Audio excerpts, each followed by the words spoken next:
Oke, assalamualaikum warahmatullahi wabarakatuh. Muhammad Rifka di sini. Saya ingin mempresentasikan pelajaran PKK dari bab pertama dulu, yaitu menganalisis perencanaan produksi massal. Oke, kita masuk ke pengertian perencanaan produksi massal. Produksi massal adalah suatu kegiatan untuk menciptakan atau menghasilkan suatu barang jasa, di mana barang atau jasa tersebut dapat memiliki nilai guna untuk memenuhi kebutuhan oleh orang atau badan. Industri produksi massal biasanya ditandai dengan pemusatan penjualan, persyaratan masuk yang ketat, dan penggunaan skala ekonomi yang menghasilkan biaya penawaran yang rendah. Berikut ada beberapa ciri-ciri utama dari produksi massal, yaitu pertama, adanya standar yang jelas dalam proses produksi. Kedua, memiliki mesin yang bisa memproduksi barang secara terus-menerus dan dalam jumlah yang banyak. Tiga, semua alur produksi bisa berjalan dengan seimbang. Keempat, waktu produksi relatif singkat. Kelima, dalam penggunaan bahan baku sudah berjalan secara otomatis. Keenam, kemudahan dalam kontrol produksi.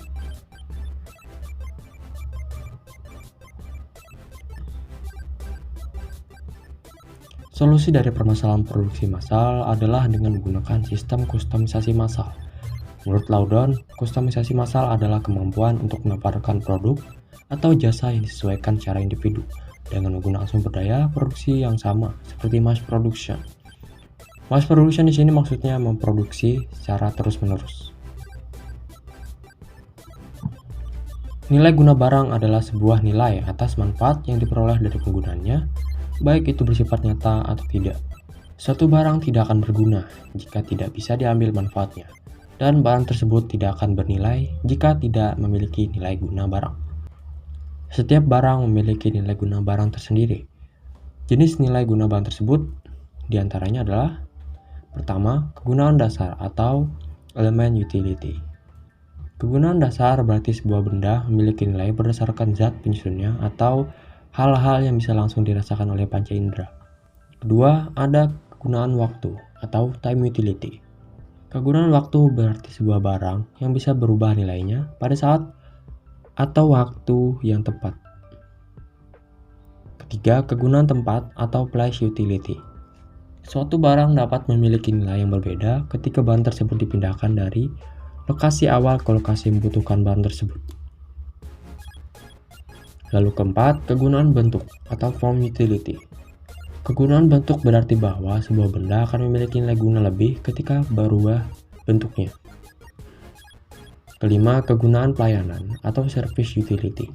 Kegunaan pelayanan berarti benda akan bertambah nilainya jika ada jasa pelayanan terhadap bahan tersebut. Dan yang terakhir, kegunaan milik atau ownership utility. Kegunaan milik berarti suatu barang dapat berubah nilainya ketika pemiliknya berganti. Kita masuk ke jenis perencanaan. Lalu kita masuk ke jenis perencanaan produksi. Perencanaan produksi merupakan perencanaan tentang jenis produksi dan jumlahnya yang akan diproduksi oleh sebuah perusahaan dalam satu periode yang akan datang. Perencanaan produksi merupakan bagian dari perencanaan operasional di dalam perusahaan. Perencanaan produksi juga dapat didefinisikan sebagai proses untuk memproduksi barang-barang pada suatu periode tertentu sesuai dengan yang diramalkan atau dijadwalkan melalui perorganisasian sumber daya seperti tenaga kerja, bahan baku, mesin, dan peralatan lainnya. Menurut Sukaria Simulangga, perencanaan produksi meliputi: pertama, mempersiapkan rencana produksi mulai dari tingkat agregat untuk seluruh pabrik yang meliputi perkiraan permintaan pasar dan proyeksi penjualan. Kedua, membuat jadwal penyelesaian setiap produk yang diproduksi. Ketiga, merencanakan produksi dan pengadaan komponen yang dibutuhkan dari luar atau bulk out item dan bahan baku. Menurut Eni Aryani, perencanaan produksi yang terdapat dalam suatu perusahaan dapat dibedakan menurut jangka waktu yang tercakup, yaitu: pertama, perencanaan produksi jangka pendek atau perencanaan operasional adalah penentuan kegiatan produksi yang akan dilakukan dalam jangka waktu 1 tahun atau kurang. Lalu kedua, ada perencanaan produksi jangka panjang, adalah penentuan kegiatan produksi dengan waktu yang lebih dari 1 tahun. Nah, kalau ini waktunya lebih dari 1 tahun karena memiliki jangka waktu yang lebih lama. Dari kedua jenis perencanaan produksi di atas, maka dapat kita ketahui bahwa setiap hari, perencanaan produksi mempunyai ciri-ciri sebagai berikut. Pertama, perencanaan produksi yang menyangkut kegiatan pada masa yang akan datang. Kedua, perencanaan produksi mempunyai jangka waktu tertentu. Ketiga, perencanaan produksi mempersiapkan tenaga kerja, bahan baku, mesin-mesin, dan peralatan lainnya pada waktu yang diperlukan. Keempat, perencanaan produksi harus menentukan jumlah dan jenis serta kualitas dari produk yang akan diproduksi. 5. Perencanaan produksi harus dapat mengkoordinasikan kegiatan produksi dengan mengatur bagian-bagian yang mempunyai hubungan langsung ataupun tidak dengan kegiatan produksi. Dalam perencanaan produksi ini dapat disusun satu rencana produk yang baik yang dapat dilaksanakan dan dengan biaya yang serendah mungkin. Kita masuk ke fungsi dan tujuan perencanaan produksi. Secara umum, fungsi dan tujuan perencanaan produksi adalah merencanakan dan mengendalikan aliran material di dalam dan keluar pabrik, sehingga posisi keuntungan optimal yang merupakan tujuan perusahaan dapat dicapai. Beberapa fungsi perencanaan produksi tersebut adalah menjamin rencana penjualan dan rencana produksi konsisten terhadap rencana strategis perusahaan. Kedua, sebagai alat ukur performansi proses perencanaan produksi. 3. Menjamin kemampuan produksi konsisten terhadap rencana produksi. Keempat, memonitor hasil produk aktual terhadap rencana produksi dan membuat penyesuaian. 5. Mengatur persediaan produk, jadi untuk mencapai target produksi dan rencana strategis. Dan yang terakhir, mengarahkan penyusunan dan pelaksanaan jadwal induk produksi. Adapun tujuan dari perencanaan produksi menurut Hendra Kusuma adalah yang A. Meramalkan permintaan produk yang dinyatakan dalam jumlah produk sebagai fungsi dan waktu. B. Menetapkan jumlah saat pemesanan, bahan baku, serta komponen secara ekonomis dan terpadu. C. Menetapkan keseimbangan antara tingkat kebutuhan produksi. D. Membuat jadwal produksi, penugasan, pembebanan mesin, dan tenaga kerja yang terperinci sesuai dengan ketersediaan, kapasitas, dan fluktuasi permintaan pada suatu periode.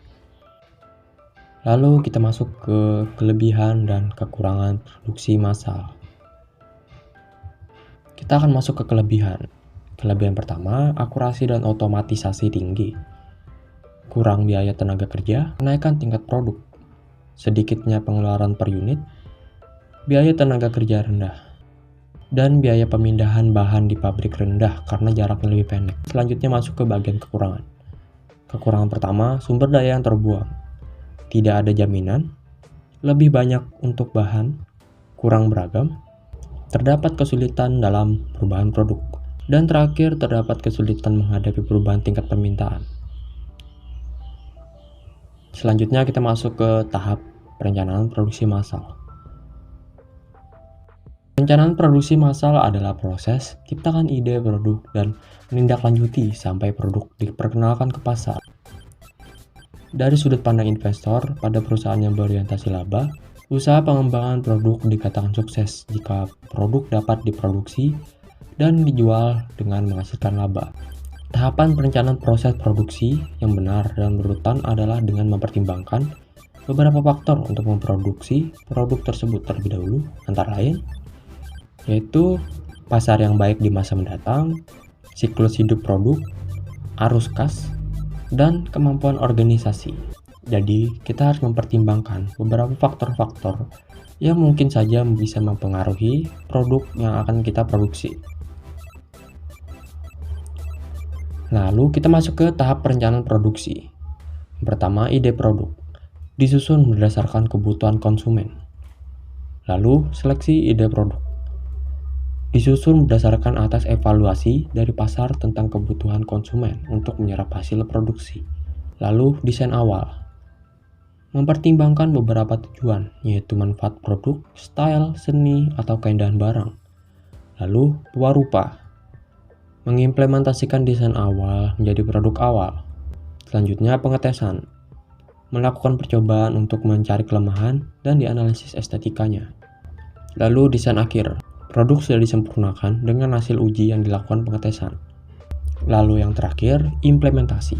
Perusahaan memulai proses produksi dan melihat bagaimana reaksi kemantapan di pasar. Selanjutnya kita masuk ke indikator keberhasilan produksi massal. Keberhasilan produksi usaha adalah suatu kenyataan penyesuaian antara rencana dengan proses pelaksanaannya dan hasil yang dicapai. Karakteristik berpikir pada tindakan kewirausahaan ada 5, yaitu sangat bersemangat dalam melihat atau mencari peluang-peluang baru. Kedua, mengejar peluang dengan disiplin yang ketat.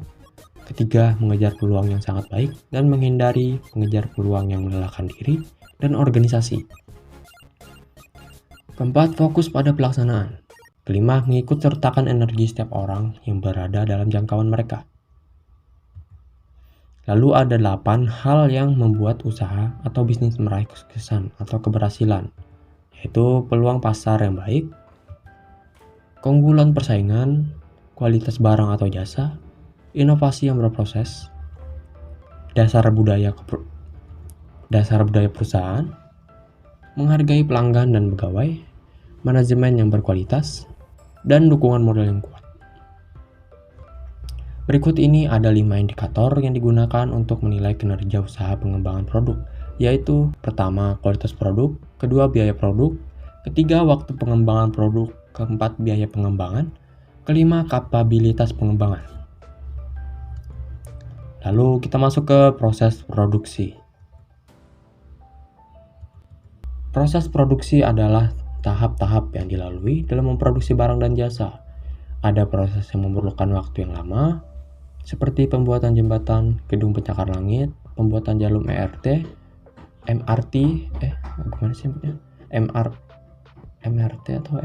gitu, dan lain-lain. Selain itu ada juga proses produksi yang memerlukan waktu yang relatif cepat, seperti pembuatan handphone, tenun kain, dan lain-lain. Proses produksi juga dapat digolongkan menjadi 2 jenis, yaitu yang pertama produksi, yaitu pembuatan barang dengan mesin serta peralatan. Kedua, persiapan produksi, pembuatan saran produksi atau sistem produksi itu sendiri. Lalu, perencanaan produksi.